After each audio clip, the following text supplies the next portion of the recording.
Son numerosos los videos que abundan por internet, donde narran ciertas historias, sucesos que guardan alguna implicación un tanto oscura, tomados desde hechos históricos o acontecimientos que en algunos casos no tienen ninguna explicación clara, se convierten en caldo de cultivo de teorías, mitos urbanos. Pero es que no tenemos que ahondar mucho para entender que toda creación o relación humana puede esconder un lado un tanto siniestro. En la mitología griega existen un sinfín de elementos profundamente perturbadores, que de alguna u otra forma enfatizan el lado perverso del ser humano, pero teñido de las virtudes, con el pretexto de lo divino, donde los deseos se cumplen a voluntad, por sobre los seres que se encuentran por debajo de ellos, incluso debiéndole lealtad y veneración. Pero dejando de lado este contexto que forma parte basal del argumento de Saint Seiya, acá quiero exponer algunas situaciones vistas en la obra que con los ojos de niño se dejaban pasar, pero con los ojos de adulto y con una visión un tanto más analítica, ya no tanto. No son pocos esos eventos o decisiones del argumento que sirvieron para impulsar la historia, pero si nos detenemos un poco a pensar en las repercusiones o más bien el trasfondo de dichos eventos, pues es muy probable que nos encontremos con algo teñido por lo más oscuro del ser humano. Como aclaración, en este top no hablaré de aquellas cosas que son evidentes, es decir, sabemos que existe un arco completo de Hades, el dios de la muerte, lo cual se podría pensar que está lleno de historias, por ejemplo de guerreros que son revividos, etc. Pues en este top, lo realmente perturbador son aquellas cosas que no fueron escritas para hacerlo, y que dejaron en un subtexto el manto de la duda. La sombra fue durante la saga de Asgard, donde nos presentan a los dioses guerreros, jóvenes que están al servicio de la sacerdotisa Hilda de Polaris, representante de Odín en la Tierra. Es verdad que estos personajes fueron exclusivos del anime, sin embargo, cuentan con una de las mejores historias y trasfondos en la obra, casi todos enmarcados por la tragedia. Pero hay una en particular que siempre me llamó la atención, ya que a diferencia de todo el resto que sufrieron las vicisitudes de un destino cruel, dado por los azares de la vida, acá la traición, el dolor, llegaría de las manos de sus mismos padres. ¿Cómo es posible que padres abandonen a sus hijos? Lógicamente hay casos que por el bienestar del menor, los padres asumen la incapacidad de otorgarles una buena vida y optan por entregarlos, pero no es el caso de Bodvar Kor.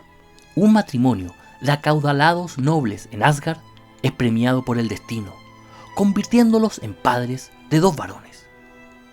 ¿Premiados o castigados? La verdad que en un acto de frialdad absoluta, eligen a uno de ellos por sobre el otro. El desdichado se iría entregado a la frialdad de la noche, esperando que la muerte viniese a arrebatar esas pocas horas de vida. Pero antes de continuar, debemos centrarnos en el gigante dentro de la habitación. ¿Por qué estos padres hicieron semejante atrocidad? La respuesta es el temor. ¿Pero el temor a qué? ¿O a quiénes? En la narración que hace Bod cuenta el motivo por el cual supuestamente sus padres lo habían abandonado. Si el bebé hubiera sido uno, no habría habido problemas. Pero en Asgard detestaban a los gemelos, porque creían que los gemelos destruían a la familia. Recordemos que nos situamos en Asgard, bajo la tradición nórdica, y dentro de este marco son muchas las leyendas que podríamos incorporar en esta historia, sumado el hecho de que Saint Seiya, el uso de gemelos, siempre son presagios de calamidad.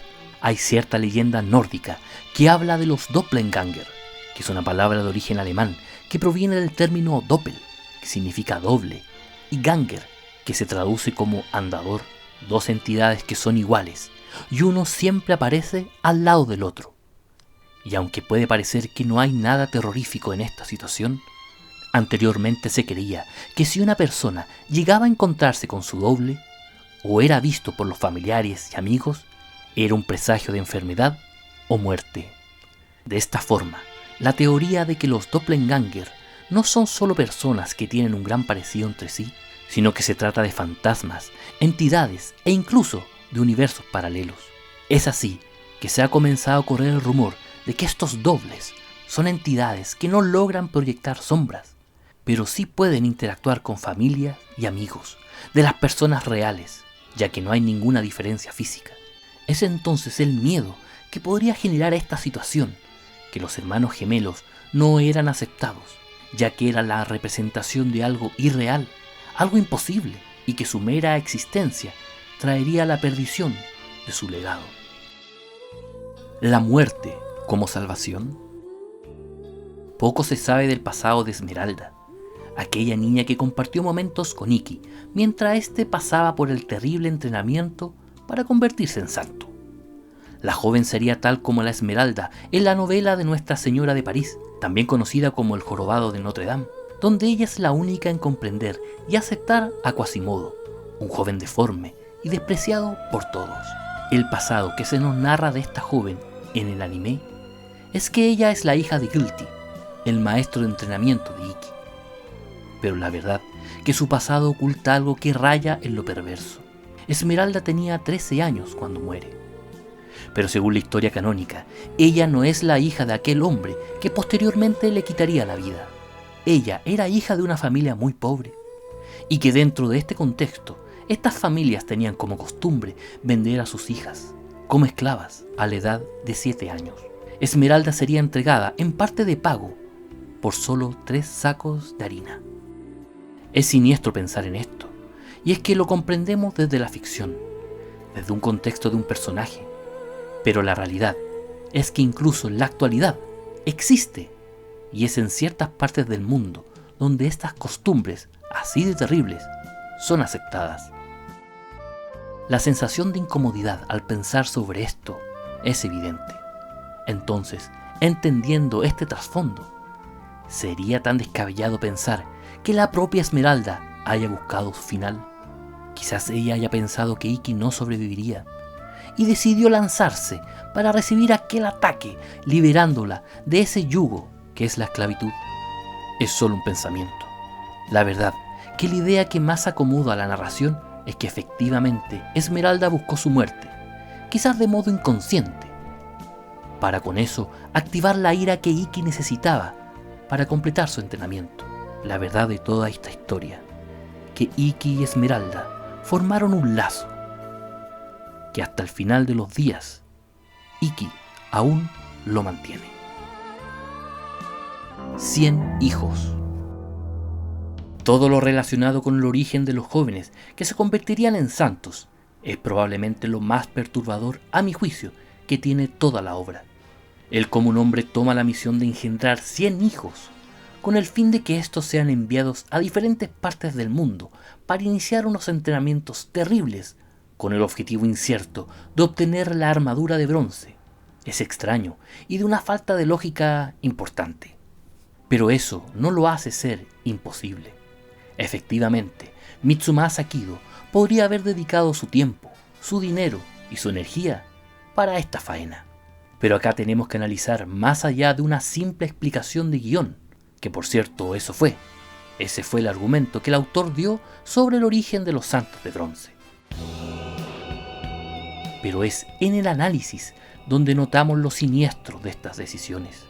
Comenzamos entendiendo que Mitsumasa fue un hombre de dinero, y fue durante sus viajes de placer por Grecia donde encontraría a un Aioros moribundo, quien le haría la petición de cuidar a la bebé Atena y a la armadura dorada. Fue así que el millonario conocería la leyenda de los santos de Atena.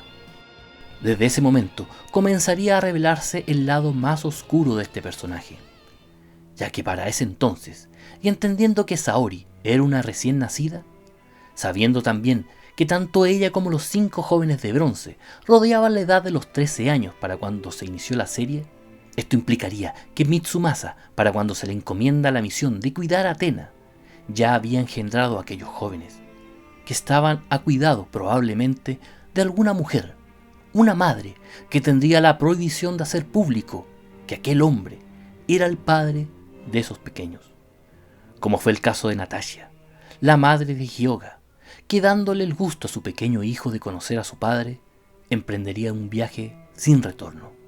Mitsumasa estaba al tanto de este viaje, De ser así, es posible creer que tal accidente de verdad no haya sido tal. Y peor aún, que la misma Natasha haya estado al tanto de dicho plan y que en un acto de extraña forma de protección a su hijo haya optado por sacrificarse para así ocultar el verdadero origen del joven. Pero esto no termina acá. Seiya sería sacado a la fuerza, como si se tratase de un secuestro, dejando a su hermana en la más terrible de las angustias. Tanto así que ella comenzaría una búsqueda, a ciegas, por encontrar a su hermano. Poco se habla de la tragedia de Seika, la que en una temprana edad y con el objetivo de reencontrarse con su hermano, cruzaría todo el mundo, llegando a Grecia, pero la calamidad y un terrible accidente, ella perdería la memoria. Pero, ¿de verdad fue tan así?